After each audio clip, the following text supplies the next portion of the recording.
parle de la Journée internationale de la femme, la journée du 8 mars. Clara Zetkin est la femme qui a inventé la journée du 8 mars.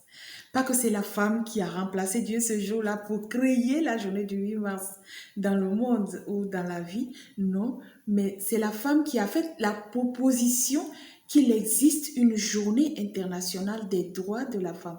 Mais elle n'était pas seule. L'histoire nous parle de Clara Zetkin et de Alexandra Kollontai qui ont proposé l'existence d'une journée internationale des droits de la femme. Je ne sais pas si je dis bien leur nom, mais faites vos recherches et dites-moi dans les commentaires comment ça se prononce. Je ne sais pas, vous pouvez écrire ça pour que je puisse voir comment est-ce que ça se prononce.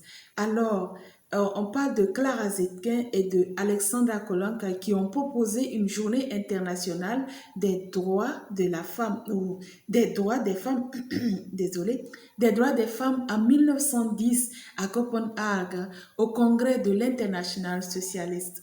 Bienvenue à tous ceux qui viennent de nous prendre en cours. Vous êtes sur Bonté Suprême et moi, c'est Félicité pour ceux qui ne me connaissent pas.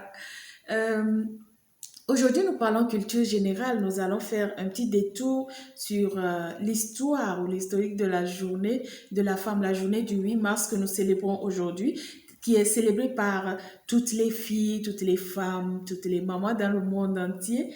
Et nous allons voir à peu près qu'est-ce qui s'est passé la journée du 8 mars. C'est juste un petit aperçu.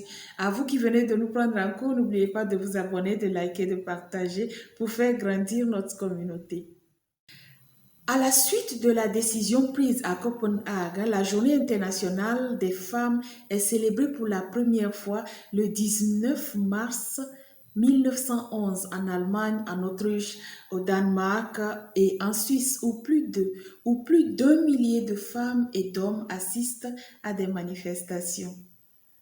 Voyons voir maintenant ce qui a marqué concrètement la journée du 8 mars pour qu'aujourd'hui on ne parle que des droits de la femme, de droits des femmes que les 8 mars de chaque année. 8 mars 1917 à Petrograd, grève des ouvrières contre la guerre et pour le pain déclenchant la révolution de février et faisant chuter Tsar Nicolas II. 8 mars 1921, sous l'impulsion de Clara Zetkin, Lénine déclare le 8 mars Journée internationale des travailleuses pour rendre hommage aux ouvrières de Petrograd. Espagne 1936, 8 mars 1936, Dolores Ibárruri, dirigeante du Parti communiste espagnol. Espagne 1936, 8 mars 1936, Dolores Ibárruri, je ne sais toujours pas si je dis bien leur nom, et Dolores Ibárruri, dirigeante du Parti communiste espagnol PCE, prend la tête d'une manifestation de 200 000 femmes contre le fascisme. Le 8 mars 1945 à Londres, lors d'une réunion semi-clandestine, des femmes préparent la formation de ce qui sera leur organisation la plus combative, la Fédération démocratique internationale des femmes, qui fit du 8 mars une journée mondiale d'action des femmes pour leurs droits. Le 8 mars devient donc un symbole international. Le 8 mars devient donc un symbole internationaliste de résistance et de solidarité pour les femmes du monde entier. Disons que l'ONU ne reprend cette initiative communiste qu'en 1977 en adoptant une résolution pour une journée des Nations Unies pour les droits de la femme et la paix internationale, plus communément appelée Journée internationale de lutte pour les droits des femmes. Le 8 mars 1982 en France, sous la pression du MLF, Mouvement de solidarité des femmes, le gouvernement rend officielle cette journée. Le 8 mars 2017, dans le monde, les femmes se mobilisent dans plus de 50 pays à travers le monde avec pour slogan « Si nos vies ne valent rien, produisez donc sans nous ». C'est un peu ça l'histoire du 8 mars, une brève présentation, disons un bref aperçu sur les événements qui se sont déroulés chaque 8 mars pour qu'au jour d'aujourd'hui, on célèbre les droits des femmes chaque 8 mars de chaque année. Et nous les filles, Que célébrons-nous? Et nous, les femmes, que fêtons-nous? Et nous, les mamans, qu'est-ce que nous célébrons sincèrement en ce jour?